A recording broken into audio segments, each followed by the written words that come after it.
आणि आता बातमी पापड उद्योगाची। 16 वर्ष शेतात मजुरी केल्यानंतर तिला पापड उद्योगाची आयडिया सुचली आणि आता या पापड उद्योगाची चांगली भरभराट देखील झाली आहे। सातारा जिल्ह्यातल्या कराडमधल्या सरोजिनी करपेंची ही सक्सेस स्टोरी नक्कीच प्रेरणा देणारी।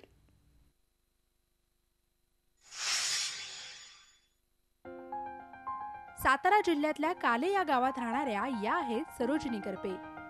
अवघ्या अर्धा एकरात ऊसाचं पीक घेतात, त्यामुळे केवळ यावरच कुटुंबाचा उदरनिर्वाह करायचा आणि मुलांना शिक्षण देणं त्यांच्या पुढे एक आव्हान होतं आणि म्हणूनच व्यवसायासाठी काहीतरी पर्याय शोधणं गरजेचं होतं। सुमारे 16 वर्षांपासून शेतमजुरी करणाऱ्या सरोजिनी यांनी उद्योजकतेकडे आपली पावलं वळवली। बचत गटाच्या माध्यमातून सरोजिनी ताईंना पापड व्यवसायाची माहिती मिळाली। सुरुवातीला त्यांनी प्रायोगिक तत्वावर 1 किलो पिठाच्या पापडाची निर्मिती केली। नाचणी, तांदूळ, पोहा अशा वेगवेगळ्या प्रकारच्या पापडाची त्यांनी निर्मिती केली। सरोजिनी यांच्या चविष्ट आणि रुचकर असलेल्या पापडाला मार्केटमध्ये मोठी मागणी मिळाली आणि खऱ्या अर्थाने त्यांचा हा उद्योग सुरू झाला। माझा बचत गट 2009 साली स्थापन झाला।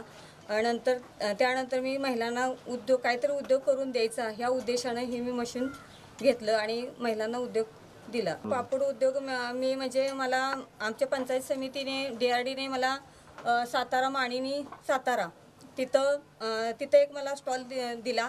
नंतर महालक्ष्मी सरस मुंबई तिथे सुद्धा मी जाते माल विक्रीसाठी। आता उद्योग तर सुरू झाला होता, मात्र याच उद्योगाला मोठं मार्केट मिळणं गरजेचं होतं आणि त्यासाठी गरज होती ती भांडवलाची। त्यांच्या सकारात्मक दृष्टिकोनातून त्यांना खादी ग्रामोद्योग विकास मंडळाच्या माध्यमातून कर्जही मिळालं। त्यातून दिवसाकाठी 40 किलो क्षमतेच्या युनिटसाठी 1,90,000 रुपयांचं यंत्र त्यांनी खरेदी केलं। पापड सुकवण्यासाठी छोटी खोलीही बांधली। उन्हाळ्यात दिवसाकाठी 12 किलो प्रमाणे विविध प्रकारच्या पापडांची निर्मितीही सुरू झाली। नाचणी, बाजरी, शाळू, बटाटा, पोहा, उडीद, पालक, टोमॅटो अशा 6 ते 7 प्रकारच्या पापडाची विक्री सरोजिनी करतात। श्री साई महिला उद्योग समूहामार्फत त्यांचं उत्तम प्रकारे पॅकेजिंग केलं जातं।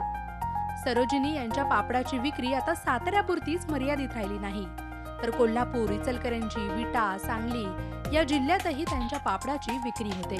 तसंच वेगवेगळ्या प्रदर्शनात त्यांनी भाग घेतला आणि आपल्या पापडाला मार्केट मिळवून दिलं। एवढंच नव्हे तर सहकार परिषदेचे अध्यक्ष शेखर चरेगावकर आणि चेन्नई, नाशिक मधले अधिकारी तसंच महिला बचत गटांनीही सरोजिनी ताईंच्या उद्योगाची पाहणी केली आणि त्यांच्या या मेहनतीची प्रशंसाही केली। त्यांच्या व्यवसायाचा संस्थांकडून मानपत्राद्वारे सत्कारही करण्यात आला आणि या संपूर्ण यशात त्यांना त्यांच्या पतीची आणि मुलाचीही साथ मिळाली। जिल्हा ग्रामीण विकास यंत्रणा सातारा याच्या मार्फत जो साई महिला बचत गट जो आहे हा 2009 साली स्थापन झाला।